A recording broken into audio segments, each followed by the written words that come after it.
Ibisasu vyo mu bwoko bwa grenade vyaratewe ku gituro c'amabisi c'ahahoze isoko nkuru ya Bujumbura, umutekano burahungabanye. Hari nk'igihe cy'isaha imwe ku munsi wa gatanu w'indwi iheze. Haciye akanya gato nk'isaha 2:20 ikindi gisasu caratewe mu buraruko bw'igisagara muri zone Ngagara. Ivy'ibisasu ntezwa ntoki grenade i Bujumbura nivyo tugaruka ko mu nkuru nyamukuru y'uno musi. Mwiriwe ni Davi, nizere ko meze neza mwese. Ubushikiranganje bw'umutekano bwamenyesheje ko atawasize ubuzima muri ivyo bitero ko ari bibiri.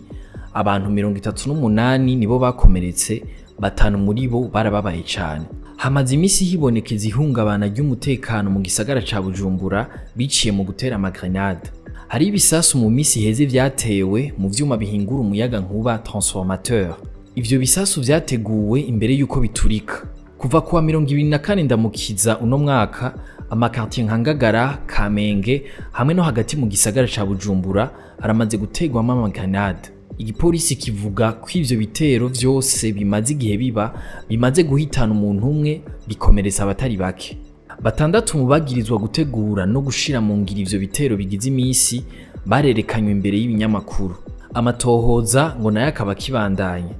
Umuvugizi w'ubushikiranganje bw'umutekano Nkurikiye avuga ko amatohoza yerekanye ko abatera ivyo bisasu bategurwa bakongera bagahabwa ibikoresho na leta y'u Rwanda ngo biciye mu mugwi w'iterabwoba Tabara.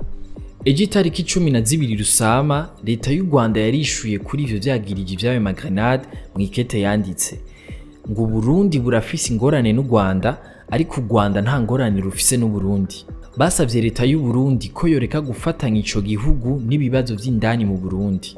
Abicishije ku rubuga X, Perezida Evariste Ndayishimiye yarahujije abakomerekeye muri ico gitero, yongera araremesha abarundi. Yagize ati: "Bene Burundi ni mugumye umutima, iterabwoba ntiyigeze ritsinda amahoro. Bitewe bitebuke, ababikora bazofatwa bakubitwa intahe mu gahanga." Ku mbuga hwaniro abantu benshi barateye ivyatsi ivyo bitero.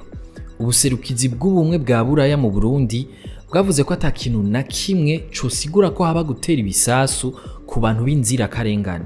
Abakoresha urubuga hwaniro X bavuga ko ingendo yo gutera ibisasu mu banyagihugu b'inzirakarengane ari ububegito. Bamwe mbere bakavyita ibikorwa vy'iterabwoba. Ashar niyo nizigiye yanonosoye ivy'uburongozi bwiza ati: "Ubu buzimire bamwe muri twebwe barimwo buratwononeye. Mu gihe bamwe barondera umuntu wese afise icyo ashoboye kugira ngo bamukingire bongere bamuhe ivyo akora, tweho turacafise abahiga kwica abantu ataco bazira. Ngo tuzohoza gushika ryari, tuzotera ivyatsi gushika ryari."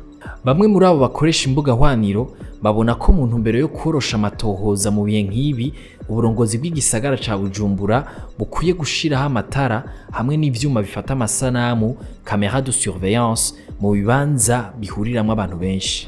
Dutandukira inkuru ngufi nazo. Amafaranga yo kubungabunga umuryango w'umukuru w'igihugu yavuye ku miliyoni 350 zari zemejwe ashika ku miliyaridi n'imiliyoni 700 zirenga. Umushikiranganje Audace Niyonzima yavuze ko vyavuye ku nama mpuzamakungu Uburundi bwakiriye zitari ziteguwe. Nkuko tubishikirizwa n'ikinyamakuru Iwacu, ngo naho hari hateguwe amafaranga miliyaridi n'igice ku ngendo zikorwa hanze mu biro vy'umukuru w'igihugu, hakoreshejwe miliyaridi zababa zitatu. Umushikiranganje w'ikigega ca leta Audace Niyonzima yasiguriye abashinga amateka ko amanama yo mu karere atarategekanijwe mu nteguro y'amafaranga leta ikoresha mu 2023 ushira umwaka w'ibihumbi 2024 ariyo yatumye amafaranga genewe ingendo z'umukuru w'igihugu arengera yari mu nyandiko zemejwe n'inama nshinga amateka. Ubuhinga ncurabwenge bushobora gutuma abamenyesha amakuru begeranya inkuru batavuye aho bari. Bica bituma babura ikintu gihambaye co kuraba abantu mu maso ngo babone ko banezerewe, bazazaniwe canke bajonjogoye. Boheza bakabwira abandi bantu ico babonye, hanyuma bibafashe gusangira urugendo n'ababwirizwa gufata ingingo kuko babwiwe n'uwabibonye kandi yabikorakoye. Vyavuzwe kuri uyu wa 12 Rusama 2024 na Patiri Lambert Ryazimana ajejwe kumenyesha no guhanahana amakuru muri diocese ya Ngozi. kuri uyu w'Imana abamenyesha makuru bari baramutse bifadikanye n'abandi bo kw'isi yose mu guhimbaza ku ncuro ya 58 umunsi wahariwe ubuhinga n'ubumenyi bwo guhanahana amakuru. Kugira Uburundi bushike ku mbono ya 2040-2060, abarundi bategerezwa kugabanura umurindi w'imvyaro gushika ku bana 3 ku muvyeyi. Aho ni mu gihe bahora ari 5 n'igice ku muvyeyi. Muganga Anani Ndacayisaba arongoye umugambi w'igihugu witaho irondoka rijanye n'amagara meza ngo igwirirana ry'abantu gibonekeza mu Burundi risigura ko abakoresha uburyo bwo gutandukanya imvyaro ari bake cyane. Ni mu gihe ibice 8% vy'imiyabaga y'u Burundi batangura ubuzima ndoragitsina kuva ku myaka 15 gushika kuri 19. Lumiteri yasohoye itangazo rimenyesha abanywanyi baryo kwihungabana mu gutanga internet ryabaye kuva kuri uyu wa 12 Rusama 2024 ngo ryakomotse ku icika ry'insinga zizana internet biciye mu ibahari Indiana. Mu kurindira ko ibintu bisubizwa mu buryo, abanywanyi ngo baba barasabikanirizwa iriko iraboneka.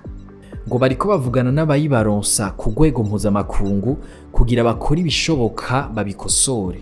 Mwakoze kudukurikirana, aya makuru muyasanga ku mbuga hwaniro zacu, ahanje tuzosubira ejo.